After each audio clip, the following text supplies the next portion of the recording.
Hello, everyone. Thanks for tuning in once again to Queen Ahmadiyyah TV, More Than Meets the Third Eye. So, as you're coming in, please feel free to go ahead and subscribe to the channel if you haven't done so already. Be sure to click that notification bell and click the word all so that you're notified each time the Queen Goddess goes live.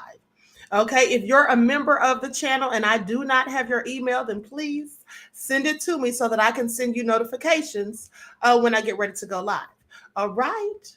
Okay, so hello, Mr. Hotel, Eileen, Dr. K. Sampson, Lamar. All right, Claudette is here. Okay, Ladybug7 is in the house. All right, I see my fan page. Okay, hello, Gina. All right, so let's get ready to get into it.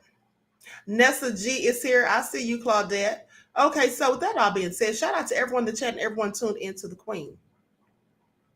Now, someone sent me a Cash App payment today for the two books that I'm selling, the two ebooks, the cookbook and the book about transitioning to a vegan lifestyle.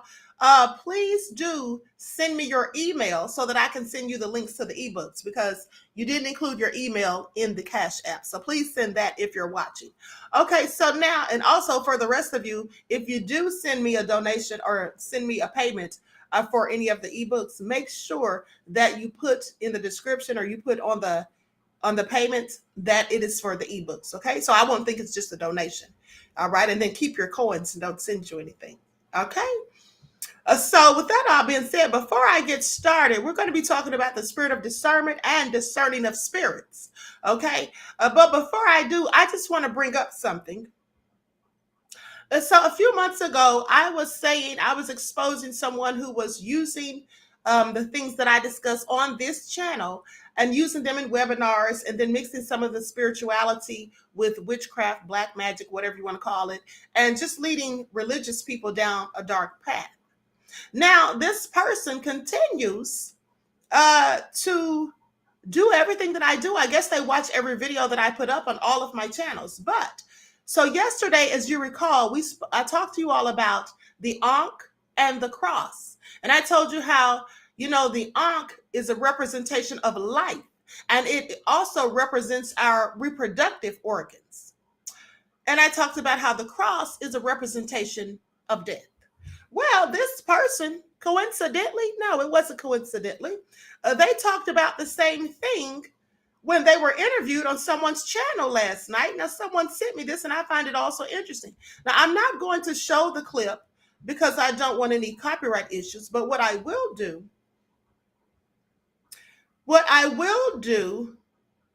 is I will play the audio for you so you can hear what they said. How they used exactly. I mean, they didn't even wait. They did it the same day. I mean, how desperate are you? That's all I'm asking. Right? Eileen says that she saw that. Really? Mr. Hotel says, here we go with the nefarious. Says, yes, absolutely. But so anyway, pay attention. And this is the same person. When I call them out with truth and facts and speak truth to power about them and their tactics, they want to say, excuse me, that it's defamation. Pay attention. So I wish I had Raheem on you, man. Y'all would have killed this, man. But go ahead, Vicky. I'm sorry. Go ahead. Be sure, when you look at our reproductive system, yeah. When you look at the way our ovaries are and the way our yonis are shaped, it is actually the cross where we see the Jesus that's being crucified with the head down. You will see that it matches actually that. So I wish I had Raheem on you, man. Y'all would have killed this, man. But go ahead, Vicky. I'm sorry. Go ahead. I'm sorry. I mean, isn't that hilarious? Claudette says wig has no shame. No, actually, she doesn't. Okay, actually, Silent D says his ears are hurting. Okay, hey, goodness Reddit, Bo, beloved. Hey, Hundia said, say what now? I mean, it is just hilarious. But anyway, I digress. And here's what I want you to pay attention to. What I want you to pay attention to is not only did she copy the exact topic that I spoke about, what she tried to do was she tried to essentially discredit me by saying that the cross is the representation, the cross with Jesus hanging on it with his head down. She said that is the representation of our organs. She sounds so ridiculous, okay? At the end of the day. My thing is, even if that's what she thinks, well, why are you talking about it the same day that I am? Well, that's because she copies my talking points and she copies my topics because she has nothing authentic, original about herself. Everything that she says is stolen or borrowed from somewhere else and someone else. That's just what it is. I mean, just do research. You don't have to follow what other people are doing. You don't have to go look at someone else's channel to see what they're talking about so you can talk about it. That's all I'm saying. Anyway, let me share my screen so I can pull up this PowerPoint. We're going to be talking about discernment. Now, I've spoken about this before. We may talk about this a myriad of times because there's just different things that happen to let you know whether or not you have the spirit of discernment and whether you know about the discerning of spirits. Okay, so let's get into it without further ado. I'm going to share my screen. Likes up, everyone. Please be sure to like and share this video. Thank you in advance, beloveds. Okay. Now, what is the gift of discernment? Well, the manifestation of the Spirit is given to every man to profit withal. And now these are scriptures from the Bible, okay? Pay attention. That's why you see the numbers. This is all from 1 Corinthians, chapter 12, verses 7 through 11. Okay, so this is coming straight from the Bible. Now, but the manifestation of the Spirit is given to every man to profit withal. For one is given by the Spirit the word of wisdom. To another, the word of knowledge by the same Spirit. To another, faith by the same Spirit. And to another, the gifts of healing by the same Spirit. To another, the working of miracles. To another, prophecy. To another, discerning of spirits. And to another, divers kinds of tongues, to another the interpretation of tongues. But all these worketh that one and the selfsame Spirit, dividing to every man severally as he will. Okay, that's 1 Corinthians, as I said, chapter 12 and the 7th through the 11th verses. Now, what they're basically saying is that when you're giving the gift of discernment, your gift of discernment may not be the same as someone else's. You may be given the discernment to speak words of wisdom, or someone else may have the knowledge be given the gift of knowledge, but they're coming from the same Spirit. Okay, someone may have different gifts, something to heal. They may have the ability to heal people. Some can speak in tongues, some can interpret when people speak in tongues. So that's basically what that scripture is saying. Okay, now discernment of spirits is a gift of the Holy Spirit, i.e. the Most High. Now, and some individuals are stronger in this ability than others. This gift is a spirit-given ability to distinguish whether the source of what is presented is of divine, human, or demonic origins. It may be in an atmosphere, encounter, event, or prophetic message. So here's the thing. When you have these, the spirit of discernment, you have to know if it is from the divine or if it is something demonic. Because you have these demons that parade as angels of lights. They'll trick people and act as though they're the savior, come to help you, your ancestors, or even act as though they're the Most High himself. And so you have to always pay attention to, what types of information you're being given. Now, the first thing that may come to you, when you have to first of all acknowledge that you have discernment. You have to also be in tune to understand what discernment is.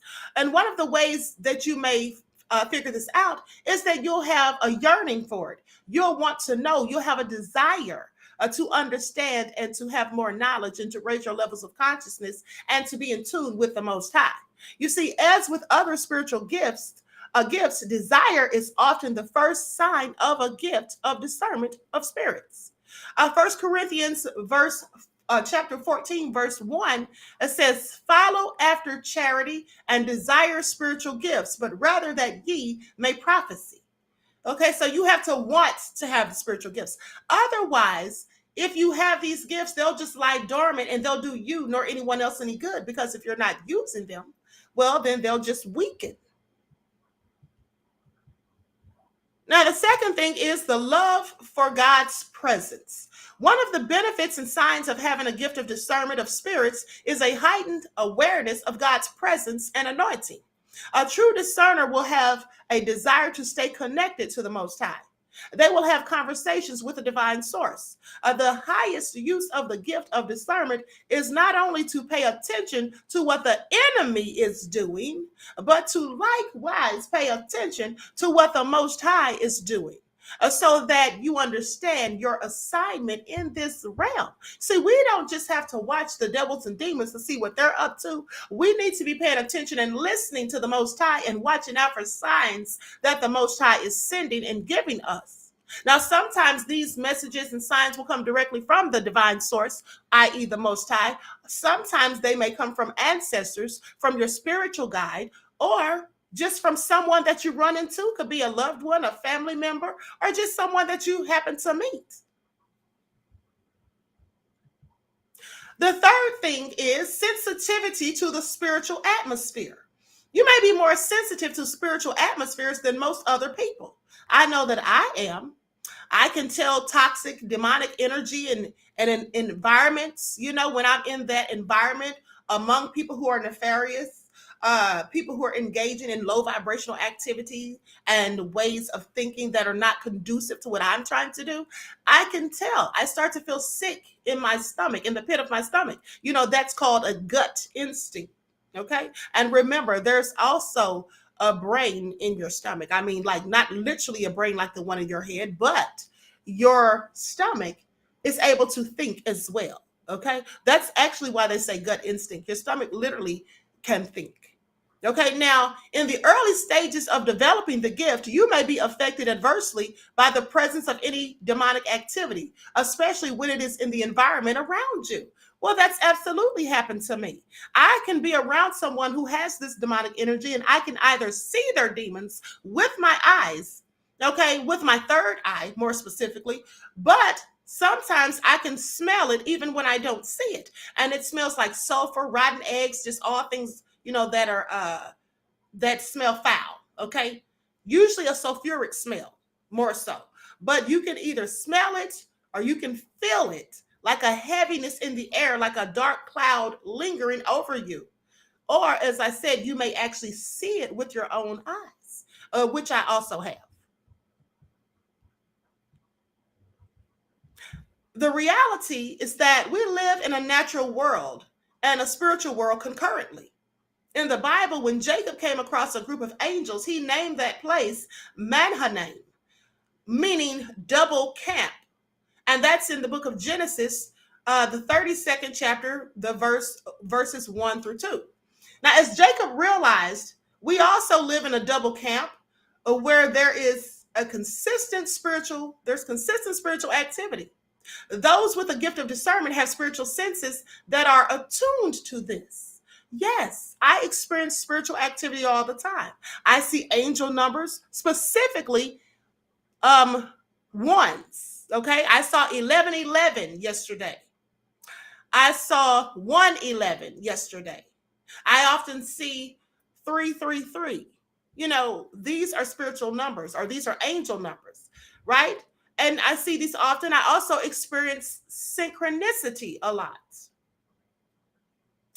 So because I'm very in tune with not only the spiritual realm, but more specifically with the Most High.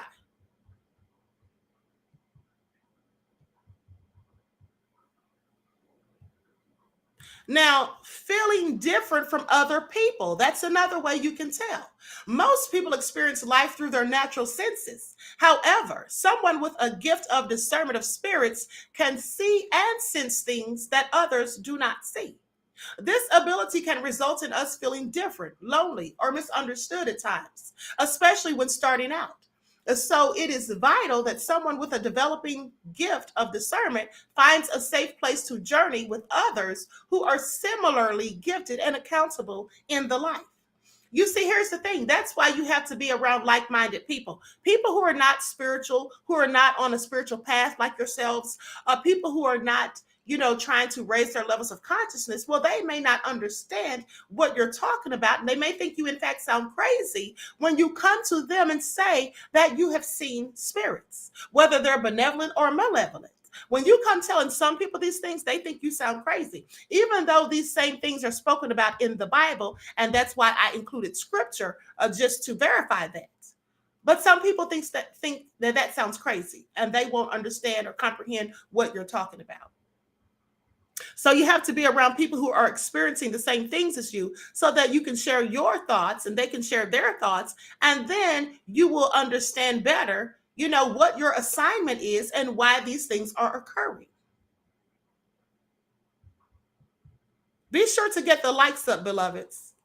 Be sure to get the likes up. Now, the fifth thing is unusual signs. Now, it is not uncommon for someone who is gifted in discernment to experience unusual events or manifestations. People who are incubating a spiritual gift of discernment begin to see or feel things that others are not aware of. This may include unusual visions, dreams, and sensations that alert them to what is happening in the spiritual realm. Well, I have this happen to me all of the time. I have prophetic visions of things that are going to happen. I have dreams that show me things that are going to happen. And, very often I have these premonitions or precognition, whatever you want to call it, of things to come. Specifically tragic events, like 9/11. I had prophetic visions of that. The earthquake in Haiti back in 2009, I believe it was.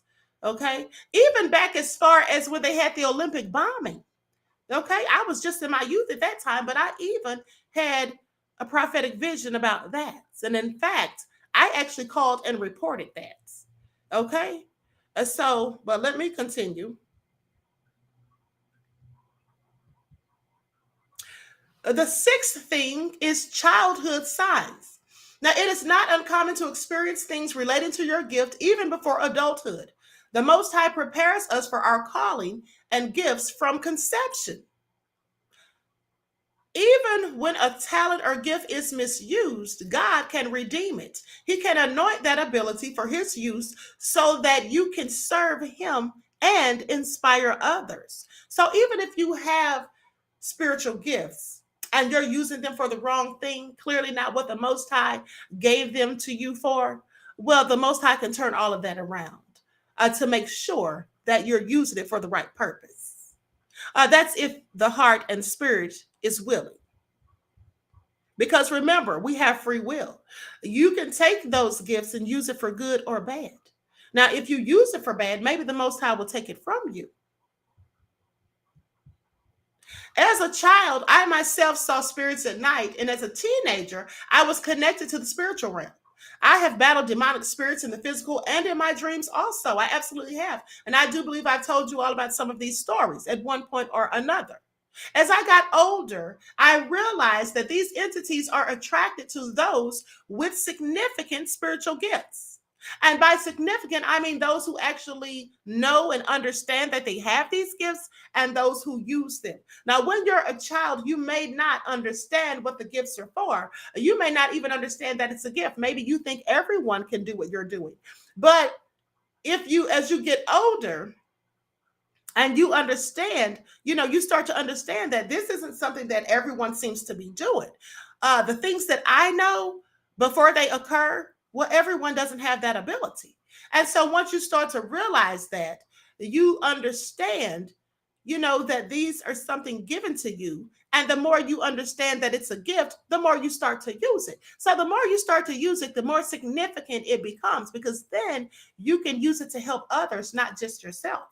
So when this starts to happen, there will be malevolent, demonic spirits who will come and attack you sometimes. They're attracted to these types of people because to them, and in reality, these people are actually in between realms. You're neither completely in this realm, or another. You're in different realms at the same time.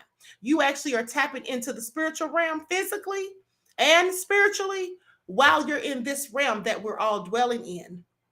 And so they know that. And so they want to feed off of you. They want your energy. And sometimes they'll even try to possess you.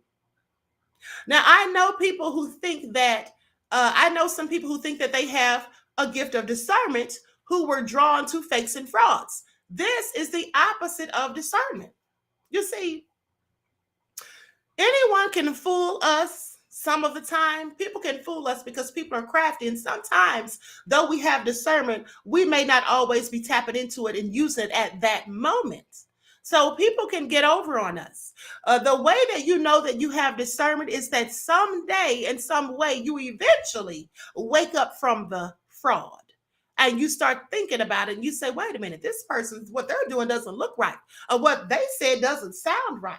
Something about them is fraudulent. And when you have discernment, you know and understand that though they may have gotten past you for a while, but the person who has no discernment, well, they never wake up from the fraud. In fact, they will verify the fraud. They will, vouch for the person who's doing the fraud. And they'll think that people who are exposing this person are people who are saying that this person isn't doing what they're supposed to be doing. Well, they'll get upset with those people, the actual people who have the discernment. And pay attention because there are many people that masquerade as wolves in sheep's clothing.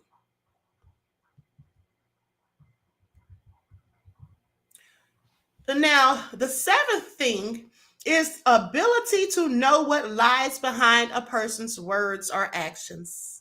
Isn't it good to have discernment for those types of situations? It absolutely is, because you see, some people come bearing gifts and it's a whole Trojan horse. They'll come and act as though they're doing you a favor, but they're really trying to bring you down. They'll give you something as if they're helping you, but it could be to your own detriment. Okay. It could be, let me just give you an example. Let's say, hypothetically, if it's a person who is an addict and they've been having a problem with drug or substance abuse, and then they go to rehab to better themselves so that they can become stronger. Well, there may be a person who comes along pretending that they want to help this individual and doing the exact opposite. And then they'll start hanging around, and before you know it, you're seeing them every day. They're always talking to you, acting as if they're concerned. And then one day, when they feel they're comfortable or you're comfortable with them, they'll offer you some drugs. Or they'll offer you to go to a place where they know drugs will be. They may not specifically hand you the drugs or offer them to you, but they'll take you to an environment like a nightclub or something, perhaps, where they know that people will be drinking alcohol, which is something that can lead a person who has substance abuse right back down the wrong path. Okay. But in the meantime, as they're doing this, they'll act like, oh, I'm just taking you out so we can have a good time. So you can just relax and, release some stress. But really, they're setting you up. Okay. That is a person who doesn't have your best interest in mind. And if you have discernment, you can see these things when people are trying to do them. But if you have no discernment, well, they can sometimes fool you and you find yourself in a rut. Okay. So pay attention to that. Now, when a prophetic message is brought, someone with a gift of discernment may tell whether or not it was sent by the divine source or the Most High. Well, they may discern if it was from the speaker's own heart. You see, sometimes people will come and tell you that they have a message or that they've prophesied something, and then it'll just be all a lie. Okay, it won't be anything that the Most High has given them. Like the same person that copies my stuff and then goes back and tries to discredit me and all of this stuff. Well, this person has done this numerous of times, and I'm sure they'll continue to do it. Okay, they've talked about seeing angels come to them in the midst of the night to warn them. But when they described these angels, they said that it was a dark entity with red glowing eyes, and that it came to them in the midst of the night and frightened them, and they tried to stab it because they were afraid. But then they realized it was a messenger from the Most High. Let me tell you something. First of all and foremost, the Most High does not ever, under any circumstances, give us the spirit of fear. And therefore, the Most High would never send any entity to you that is going to scare you to the point that you feel you need to grab a knife to defend yourself. The Most High is not ever going to do that. You see, that is always a demonic, malevolent spirit that's coming upon you when those things happen. This person has no discernment. If they actually thought and believed in their heart that this was an angel coming to help them, that's absolutely a demonic energy. You see, angels don't come to you with glowing red eyes like fire and scare the mess out of you and in the middle of the night. That's what they don't do.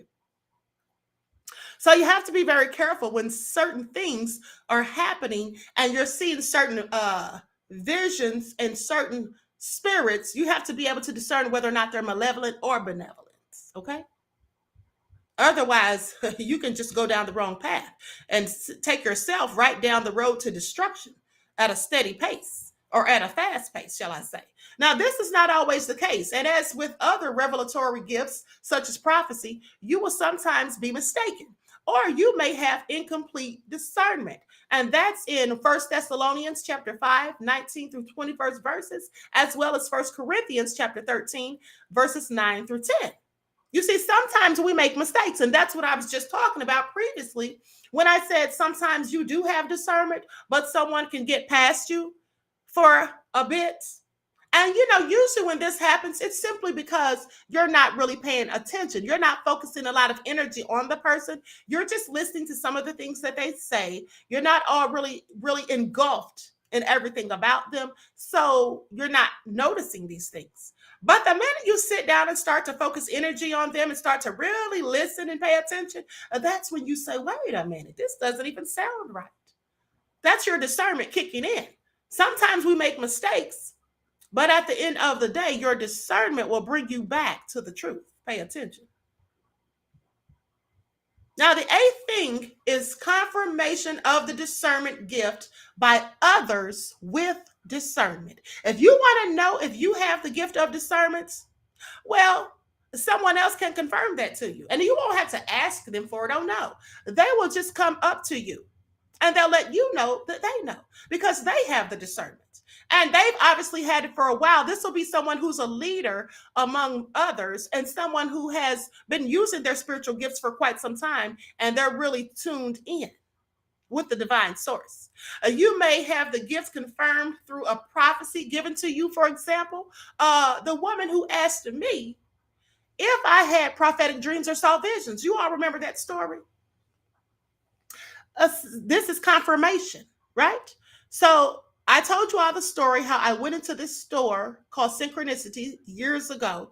A beautiful woman, tall and statuesque, came up to me and she said, "You're a psychic." She said, "I know because I am too."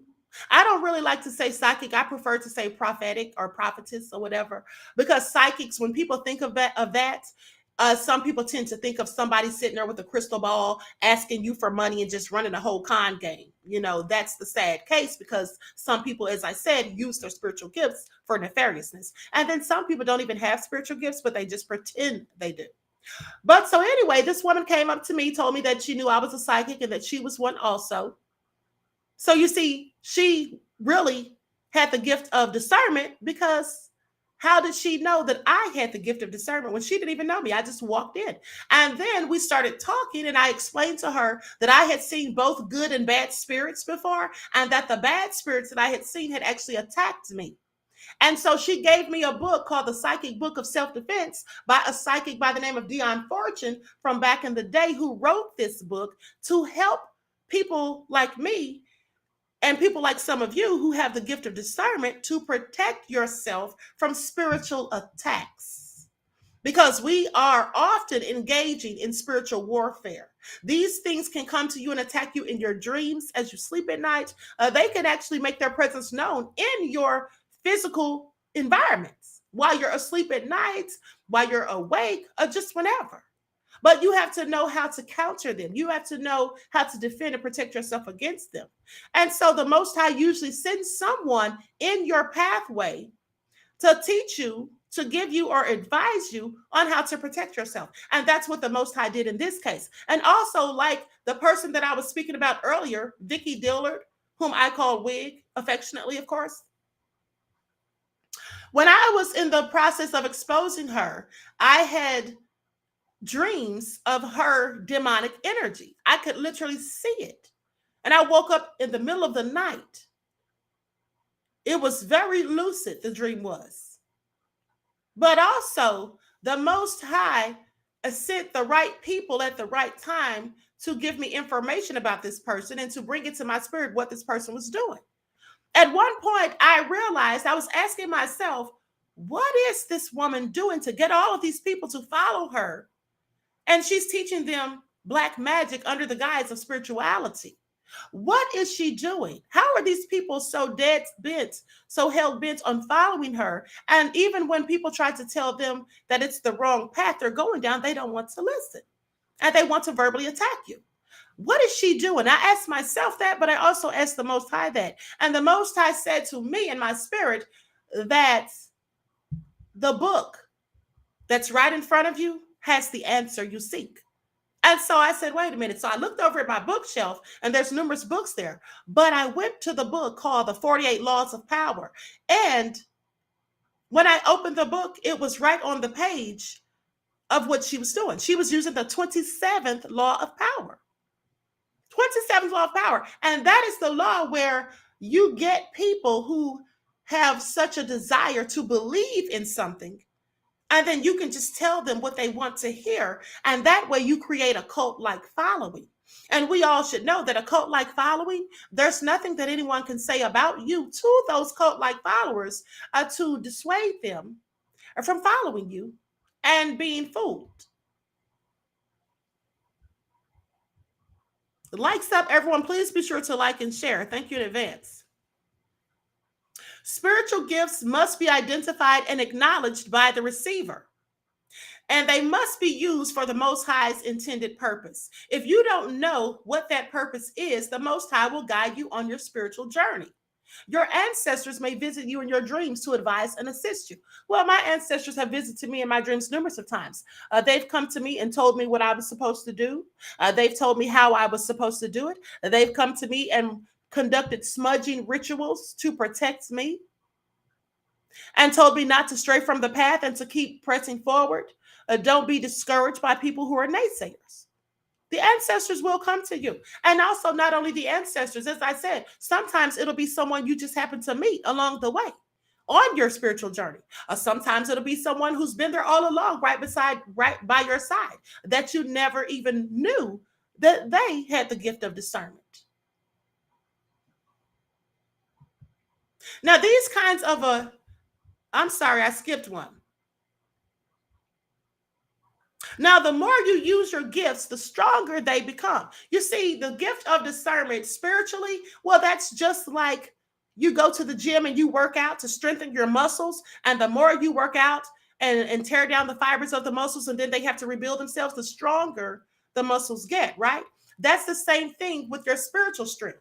If you're engaged in spiritual warfare, which we are right now at this point, when you're engaged in spiritual warfare, you have to strengthen your spirituality, your spiritual beliefs, your spiritual discernment. And you do that by honing into it. You do that by meditating, by fasting and praying. These are some of the things you do by staying in touch with nature, by staying in tune with the universe, with the universal laws, by doing good deeds, by paying attention to karma, by being high vibrational and trying to assist and inspire others. That's what you do. So you have to strengthen these gifts. Now, whenever a gift is used to criticize or expose a person for no reason, you know it's being misused. Sometimes it is simply a person's hurt or frustration masquerading as discernment. You see, some people want to believe things, and so they tell themselves this is discernment. But it's not really discernment. It's just their own hurt feelings, their frustration, their envy, their hatred, or their nefariousness that makes them want to believe the worst about someone else. At the end of the day, when you criticize someone and you expose them, if you're truly using discernment, if you're truly doing what the Most High wants you to do, like when I was exposing Vicky Dillard, well, if you're truly doing what the Most High has put for you to do, and not just doing it out of being nefarious or hateful or, just being mean or whatever, well, you'll know that's why you're doing it, because first of all, you know whether you're authentic or not. You know whether you're lying about the reason you're doing it or not. But also, the Most High sends us signs. Like I said, the ancestors came to me in a dream and performed a smudging ritual for protection. And I needed that protection because for those of you that follow my other channel where I was exposing this person on, well, you may have heard the recording that I played of someone who called to threaten me about exposing this person. Here's the thing. If someone is original, authentic, sincere about what they're doing, there's no need for anyone to ever threaten someone about that person, about exposing them. Because you see, when you're authentic and you're being a righteous person, well, anything that someone exposes should be something righteous.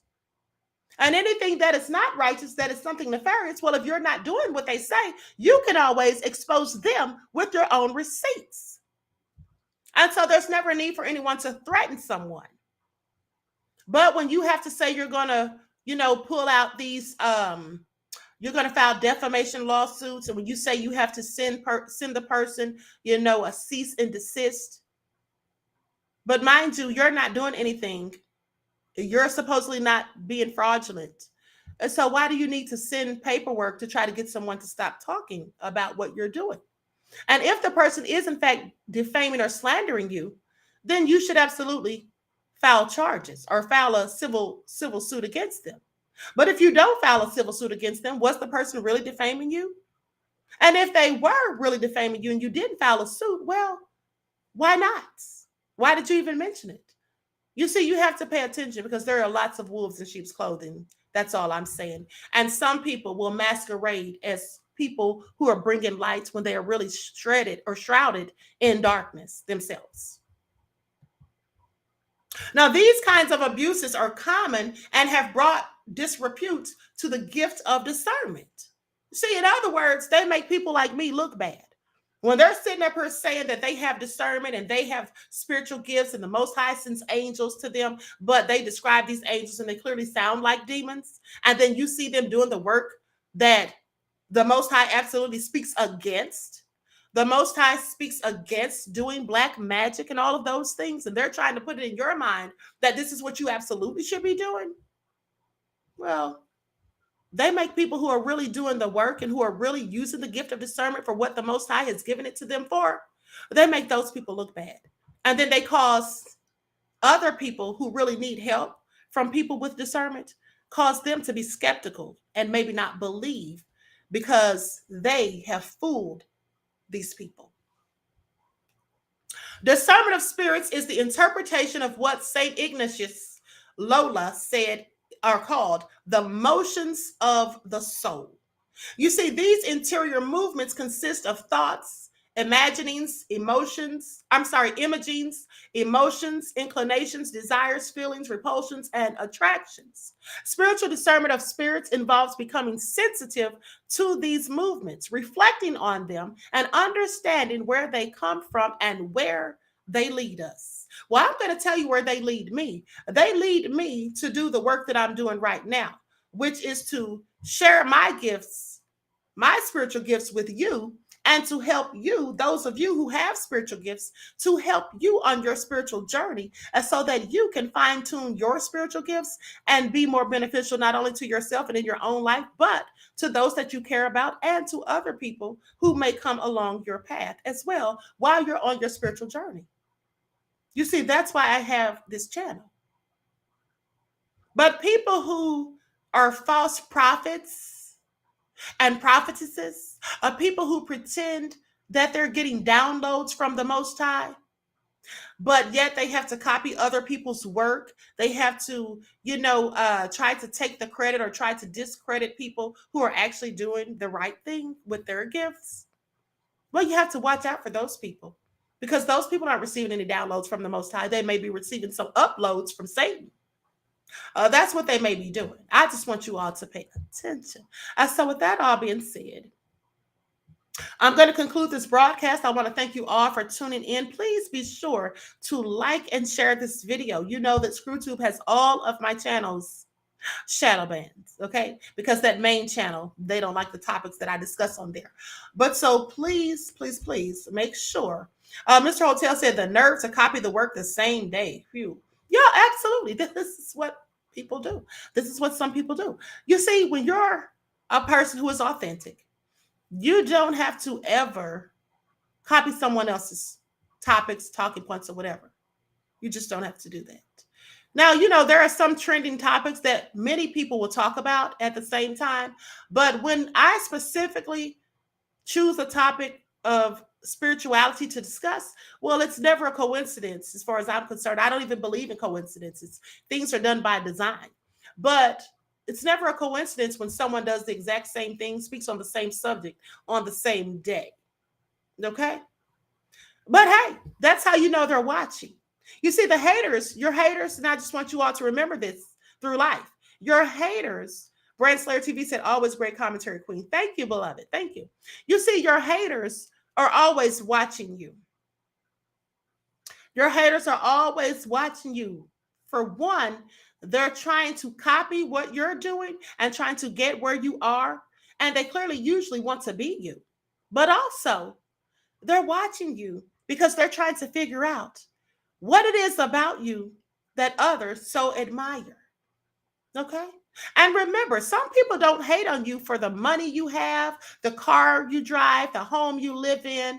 No, it's not for that all the time. Some people don't hate. And in fact, the most dangerous haters are not the ones who hate on you for material things. Because anyone can go and get material things, whether they do it, legitimately through hard work or whether they go out and steal it from someone else. But the thing that the most dangerous haters, the thing that they are angry about is simply because of who you are. Because of who you are, you're a unique individual, as we all are. There are things about you that you were born with. You didn't have to purchase it.